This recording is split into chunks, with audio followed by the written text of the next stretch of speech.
Hi everyone. So today we are going to discuss solid principle. So what is a solid principle? Solid principle is the one kind of design that we follow in the object-oriented programming.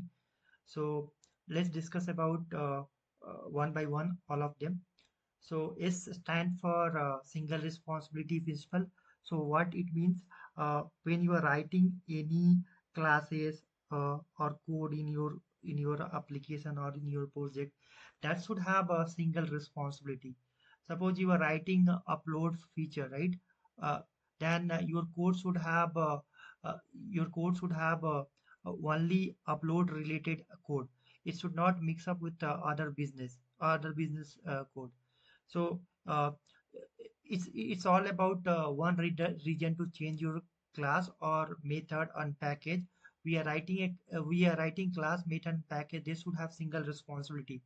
In single responsibility principle, code is more reusable and it is maintainable. So when you are writing any code, any class, so you make sure it has a single responsibility. You're not supposed to allow to mix many business in one feature. Okay, so be careful on this. Second is we have open to close principle.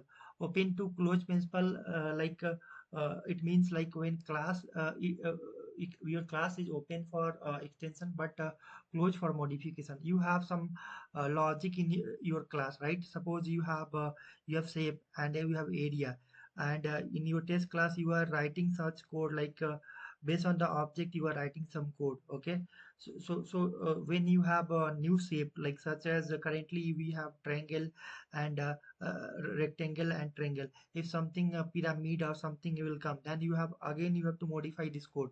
So it is not allowed in an open close principle. It say your class is open for extension but closed for modification. So in that case we can create one interface for area, and we can uh, uh, create implementation of shape like rectangle, square, anything.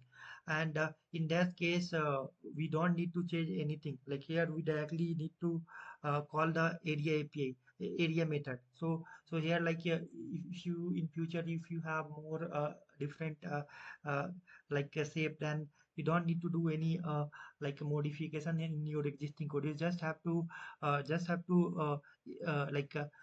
extend your new shape, right? And third is list of substitution principle. So it say like LSP principle say like your class say we can replace base class subclass with the subclass object.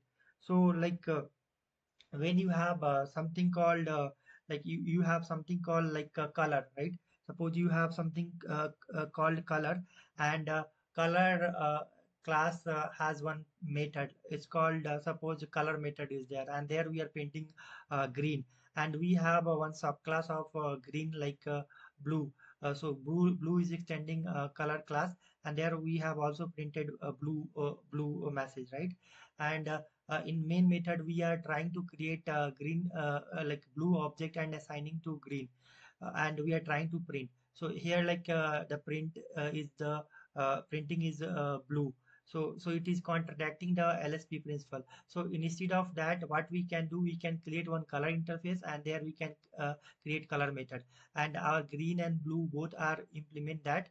And when in main method, when you create object of color, like a blue color, and assign to color, so it will print the color. Okay, so that follow the list of association principle.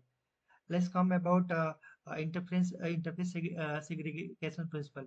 It allow to write code more generic. It allow to write a more generic interface and a smallest interface. You don't need to add more method interface that is not relevant to some of your subclasses. You better to write a small interface that has one particular feature, and that cannot be mixed with that cannot be create problem to your subclasses. Your subclasses should not be forced to implement all those methods. So try to create as much as a small interface. Okay, so suppose we have animal, right? So we have in interface we can have a two method like feed and group. So if you create groom and you have suppose dog, so for dog you can use groom.